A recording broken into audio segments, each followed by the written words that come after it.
사사기 13장 18절 말씀을 우리 한 목소리로 같이 읽겠습니다. 같이 읽겠습니다. 여호와의 사자가 그에게 이르되 어찌하여 내 이름을 묻느냐? 내 이름은 기묘자라 하니라. 아멘. 아멘. 하나님의 이름 11번째 시간입니다. 오늘 우리가 만난 그 하나님의 귀한 이름은 바로 기묘자 하나님입니다. 아멘.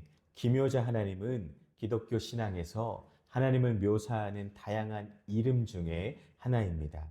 이 표현은 기묘자, 이 표현은 주로 하나님이 놀라운 일들을 행하시는 분임을 강조하는 용어로 사용이 됩니다. 여러분, 기묘자, 하나님이자 사람이므로 기묘자라 불리는 것은 당연합니다. 이 명칭은 이사야서 9장 6절에 나오는 기묘자라, 모사라, 전능하신 하나님이라 라는 구절에서 유래했습니다. 이 구절은 예언적인 메시지로 메시아의 탄생을 예고하는 구절로 널리 알려져 있습니다. 이사야서 9장 6절의 맥락에서 기묘자는 단순히 놀라운 일을 하는 존재를 넘어서서 하나님이 인간의 이해를 초월하는 방식으로 역사를 이끌어 가시는 것을 의미합니다. 이는 하나님의 계획과 목적이 인간의 논리나 예상과는 다를 수 있음을 나타냅니다. 메시아 자신과 그분의 하시는 일이 우리 인간의 이성으로는 쉽게 납득할 수 없는 그 경이, 놀라움 자체임을 나타냅니다.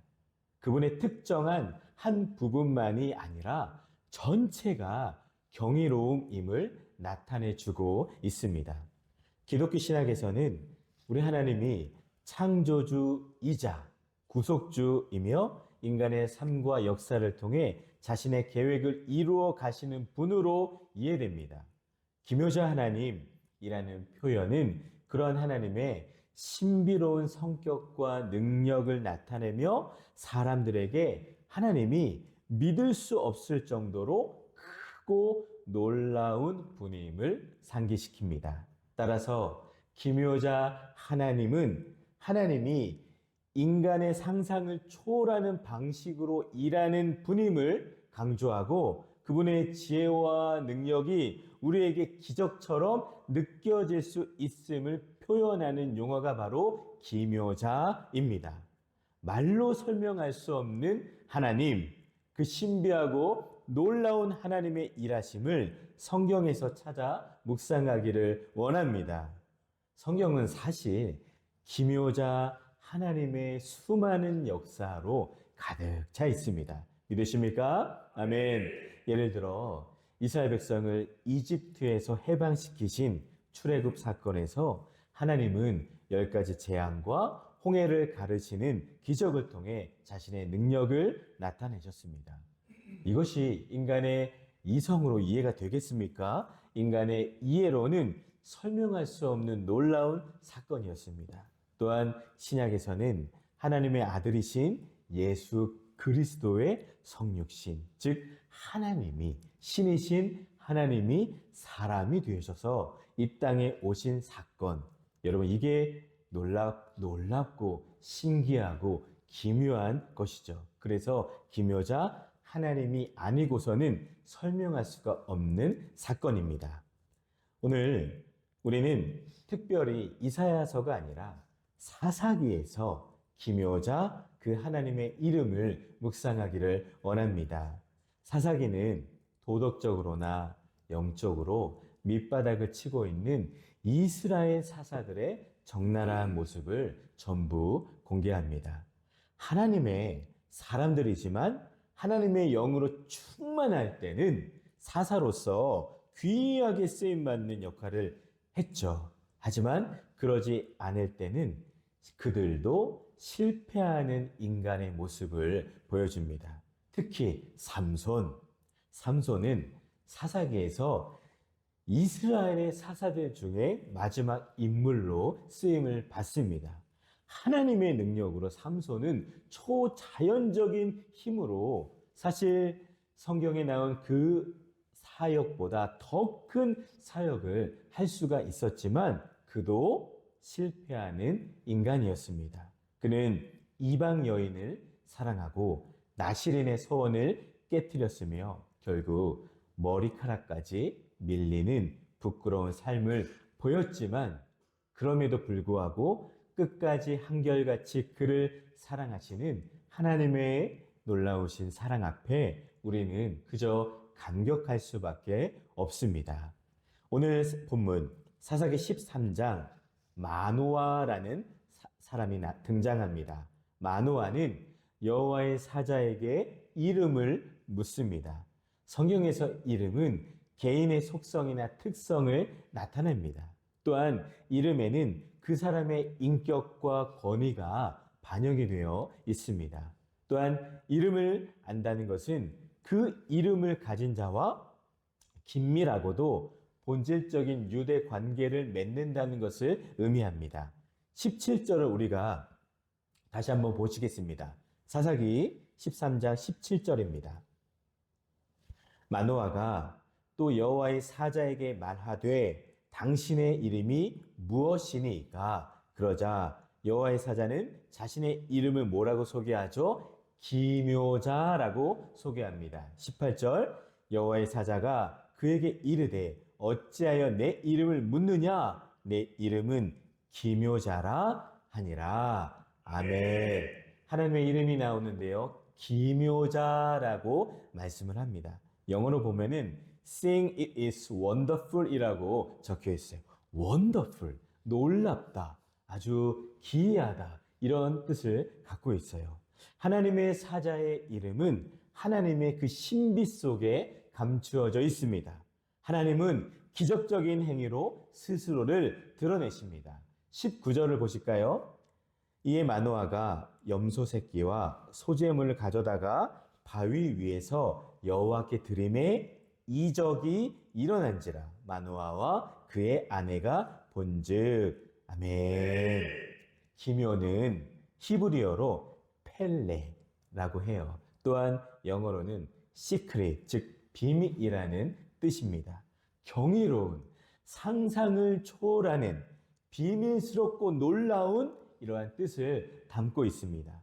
놀라운 역전과 반전을 행하는 존재, 펠레라는 단어는 구약에서 사사기 오늘 본문 13장과 시편 139편 6절에서 두 번이나 나옵니다. 또한 기묘라는 말은 오직 하나님께만 쓰이는 말이었어요. 오직 하나님께만 쓰였던 것으로 이는 구약에서 예수 그리스도를 예표하는 표현이라고 이사야 9장 6절에서 또한 나옵니다. 여러분, 우리는 기묘자라는 말이 무슨 뜻인가를 아는 것이 중요합니다. 기묘자, 시크릿, 비밀. 그러면 여러분 무슨 비밀인가요? 그것은 바로 사람으로서는 도무지 이해하기 힘든 하나님의 사랑의 비밀이라는 뜻입니다. 믿으십니까? 아멘. 하나님 아버지의 사랑이 비밀입니다. 인간의 논리나 이성으로는 이해가 안 되는 비밀이에요. 여러분, 우리가 저 사람만 봐도 이런 생각을 하잖아요. 와, 어떻게 저런 인간을 우리 하나님이 구원하셨지? 와, 어떻게 저런 인간도 하나님이 사랑하시지? 도무지 이해할 수 없어서 신기한 비밀이라고 말할 때 기묘라는 말을 씁니다. 여러분, 우리가 살아가고 있는 세상이 어떤 세상입니까? 잘하면 상 주고 못하면 벌 주는 것이 세상 원칙이죠. 인과응보식으로 때로는 상급론을 대두시키는 세상입니다. 즉, 내가 이만큼 했으니까 너는 이만큼을 나에게 해줘야 돼 라는 식의 흥정이죠. 이러한 것들은 이방 종교적인 관념이에요. 그러니까 당시에 사람 제사, 인신 제사가 가능했던 이유예요. 특별히 장자, 초다를 신께 바치면 더 큰 이익을 받겠다는 목적이 있었기에 그들은 그러한 아들도 신에게 제물로 바쳤습니다. 원하는 것을 얻기 위함이죠. 하지만 여러분, 우리 하나님은 다릅니다. 하나님 나라의 원칙은 다릅니다. 하나님은 어느 누구와도 흥정하지 않으십니다. 우리 하나님은 스스로 있는 자라고 말씀하셨습니다. 내가 얼마나 선하고 착한 행동을 했느냐를 기준 삼지 않으시고 성경이 제시하는 하나님을 사랑하느냐, 사랑하지 않느냐를 원칙을 삼으십니다. 또한 그 아들을 믿느냐, 믿지 않느냐를 기준을 삼으십니다. 우리 가운데 자신의 착한 공로나 능력으로 주님 앞에 자랑하고 인정받기 위해 나온 사람은 한 사람도 없습니다. 여러분, 한 주간을 사시면서 우리는 하나님의 말씀에 불순종하고 죄를 지으며 넘어지고 실패할 때가 많습니다. 그러나 죄 지은 모습 이대로 우리가 하나님 앞에 나아올 수 있는 것은 예수님의 보혈이, 그 십자가의 사랑과 은혜가 내 부끄러움과 허물을 덮어주시기 때문이고, 나를 용서하시는 아버지 사랑과 은혜를 베푸시는 그 하나님이 나를 만나 주시기 때문입니다. 우리가 하나님 앞에 나아오기만 하면, 그래서 우리 하나님은 우리의 죄를 기억도 하지 않으시고 깨끗하게 하십니다. 요한일서 1장 9절, 만일 우리가 우리 죄를 자백하면 그는 미쁘시고 의로우사 우리 죄를 사하시며 우리를 모든 불의에서 깨끗하게 하실 것이요. 아멘. 말씀을 기억하시기를 바랍니다. 이것이 바로 하나님의 신비스러운 사랑입니다. 또한 여러분, 예수 이름의 권세가 바로 죄사함의 권세입니다. 우리는 도무지 사랑받을 만한 자격이 없습니다. 그럼에도 불구하고 사랑해 주시고 은혜 주시고 위로와 회복을 주시는 하나님의 사랑이 너무나 놀랍지 않으십니까? 거기에 감춰진 비밀, 그것이 하나님 사랑의 비밀, 기묘입니다. 사랑의 비밀을 가지신 하나님이시지만 하나님을 믿지 않는 자들에게는 무작정 참으시지 않으십니다. 여러분, 죄라는 것은 하나님을 대적하는 것이며 하나님을 멸시하는 것입니다. 죄는 반드시 하나님의 심판을 받게 됩니다. 하나님의 백성이라 할지라도 죄는 심판을 받게 됩니다. 그래서 우리 하나님은 지금도 수많은 잃어버린 영혼들이, 죽어가는 영혼들이 불순종과 불신앙에서 돌아오기를 기다리십니다. 그것이 하나님의 공의이며 정의입니다. 그러나 놀라운 비밀, 놀라운 사랑이 여기 있습니다. 비록 죄는 우리가 짓지만 하나님은 죄 지은 우리를 죄 지은 대로 심판하지 않으신다고 말씀을 하셨습니다. 예수 그리스도를 믿는 자는 멸망하지 않고 영생을 얻게 하신다라고 말씀을 하셨습니다.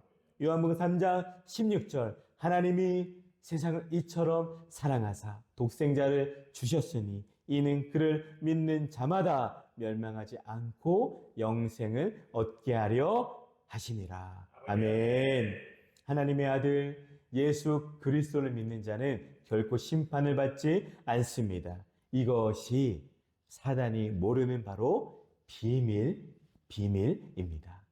하나님의 아들 예수 그리스도가 비밀인 것을 여러분 믿으시기를 바랍니다. 골로새서 2장 2절에 이는 그들로 마음의 위안을 받고 사랑 안에서 연합하여 확실한 이의 모든 풍성함과 하나님의 비밀인 그리스도를 깨닫게 하려 함이니 말씀합니다. 예수 그리스도가 기묘자 하나님이십니다. 골로새서 1장 27절에 하나님이 그들로 하여금 이 비밀의 영광이 이방인 가운데 얼마나 풍성한지를 알게 하려 하심이라. 이 비밀은 너희 안에 계신 그리스도시니 곧 영광의 소망이니라. 아멘. 사랑하는 여러분, 우리 안에 계신 예수 그리스도가 바로 우리의 비밀입니다. 우리가 찾고 있는 인생의 모든 대답을 갖고 있는 비밀, 그분이 바로 영광스러운 소망 되신 예수님인 것을 여러분 꼭 믿으시기를 바랍니다. 하나님의 백성을 살리는 영원한 비밀, 창세전부터 감춰진 영원한 비밀, 그 놀라운 사랑의 비밀, 그래서 예수 그리스도의 이름을 기묘자 비밀이라고 우리는 부르는 거예요. 자, 오늘 본문을 다시 보실까요? 사사기에서 나오는 삼손 이야기는 하나님이 나시린을 향한, 또한 한 가정을 향한, 한 민족을 향한 비밀스러운 사랑의 이야기입니다. 평범한 마노아의 가정에 찾아오셔서 이스라엘을 구원할 사사 삼손을 태어나게 하시고, 계속해서 실패하는 삼손에게도 끊임없이 베푸시는 하나님의 크신 사랑의 바로 비밀입니다. 그래서 하나님의 사랑의 절정이 기묘라는 것입니다. 끊임없이 배도하는 이스라엘을 향해서 하나님의 사랑의 절정이 바로 기묘, 그 바로 비밀입니다. 여러분, 우리는 사랑의 절정이신 기묘의 하나님을 만나기 위해서 삼손의 이야기를 살펴볼 필요성이 있습니다. 태어날 때부터 하나님께 드려진 나시린, 사사임에도 불구하고 타락하고 실패하고 넘어지는 삼손입니다. 그런 그에게 하나님의 영이 임하니까 하나님의 계획과 사명을 완숙해 하시는 기묘의 하나님을 우리가 발견할 수가 있는 거예요. 여러분, 우리도 때때로 실수하고 죄를 짓지만 하나님이 우리를 선택하시고 부르셔서 행복한 인생으로 만드십니다. 참 소망이 그리스도 안에 있는 영광의 소망이 있습니다. 우리를 축복된 인생으로 회복시키십니다. 반드시 역사의 주역으로 쓰임받게 하십니다. 여러분, 하나님의 사랑은 책임져 주시는 사랑인 것을 꼭 기억하시기를 바랍니다. 사랑 여러분, 하나님의 신실하심을 믿으시기를 바랍니다. 삼손을 나시린 되게 하시고 끝까지 책임지는 하나님의 사랑, 평생 그 사랑을 우리는 기억을 해야 합니다. 하나님께 일생을 맡기면 하나님은 인생을 전적으로 책임져 주십니다. 전적으로 의지하고 하나님만 신뢰하시기를 바랍니다. 왜 이렇게 하나님은 계속해서 우리를 끝까지 사랑해 주실까요? 말씀을 보면은 요한복음 3장 16절에 하나님이 세상을 이처럼 사랑하사라고 말씀합니다. 우리가 하나님을 믿고 멸망당하지 않게 하려고 하나님이 우리를 사랑해 주시는 거예요. 인간의 이성과 논리로는 이해가 안 되죠. 요한에서 4장 8절에 하나님은 사랑이심이라라고 말씀합니다. 사랑 그 자체이신 하나님께서 저와 여러분들 한 사람 한 사람을 끝까지 사랑해 주십니다. 하나님은 사랑하시기 위해서 지금도 죽어가는 영혼을 찾고 계십니다. 바로 이것이 감춰진 비밀, 기묘라는 거예요. 하나님의 은혜와 사랑을 베푸시는 그리스도의 비밀, 기묘자가 바로 우리 하나님 예수 그리스도이십니다. 도우시는 비밀스러운 사랑, 기묘자 하나님을 만나시기를 기도합니다. 우리가 기묘자 하나님을 신뢰할 때 우리는 자신의 한계를 인정하고 하나님의 무한한 능력과 지혜에 의지할 수 있습니다. 우리의 삶 속에서 이해할 수 없는 일들이 일어날 때 우리도 여전히 하나님이 일하시고 계심을 믿어야만 합니다. 하나님은 어떤 우리가 예상하지 못한 방법으로 기이한 놀라운 최고의 방법으로 우리의 삶을 인도하시며 우리의 부족함을 채워주시는 아버지 기묘자이신 것을 꼭 기억하시기를 바랍니다. 사사기 13장에는 마노아, 이 남자의 이름이 16번이나 불려집니다. 마노아, 한 번, 두 번만 기록을 해도 괜찮은데 생략해도 되는 이름인데 16번이나 성경에 기록이 됩니다. 그런데 마치 중요한 이름이라도 되듯 마노아라고 거듭해서 말씀하고 계신 이유가 무엇일까요? 마노아는 그 이름의 뜻은 위로, 안위라는 뜻입니다. 즉 사사기 시대잖아요. 위로가 사라질 절망의 시대, 위로와 또한 참된 희망과 기쁨이 단절된 그 땅에서 마노아의 가정에서부터 진짜 위로, 하나님의 위로가 시작이 되고 있다는 말씀입니다. 무명의 마노아로부터 진정한 하나님의 위로가 시작이 되었습니다. 이름 그대로 그 가정에 축복이 이루어지고 있다는 뜻입니다. 사랑하는 여러분, 지극히 평범한 마노아의 가정에 위대한 일을 시작한다고 또한 이루어 주신다고 누가 알았겠습니까?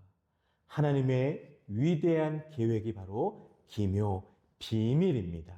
하나님은 결코 우리를 고와 같이 버려두지 않으십니다. 우리의 상처난 모습을 그대로 두지 않으십니다. 회복하시고 기쁨을 주시고 위로하시는 하나님의 놀라운 사랑과 그 은혜의 비밀들을 우리 모두가 다 깨달아야 합니다. 오늘날 사랑하는 여러분, 우리들에게도 마노아에게 보이신 이적들을 보여주실 겁니다. 기묘의 하나님, 마노아의 가정에 임하셨던 기묘의 하나님의 놀라운 역사가 여러분들의 가정과 일터와 학교와 직장과 가는 곳마다 불꽃 가운데 임하신 하나님의 임재가 충만할 줄 믿습니다. 하나님의 기묘하신 계획은 삼손의 이야기에만 국한이 되지 않습니다.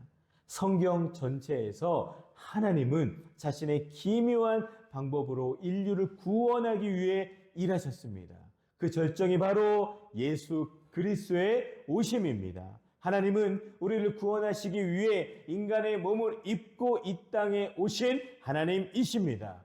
그분의 탄생, 죽음, 부활은 인간의 상식을 뛰어넘는 기묘한 사건이었고 우리의 구원을 위한 하나님의 놀라운 완벽한 비밀, 완벽한 계획이었습니다.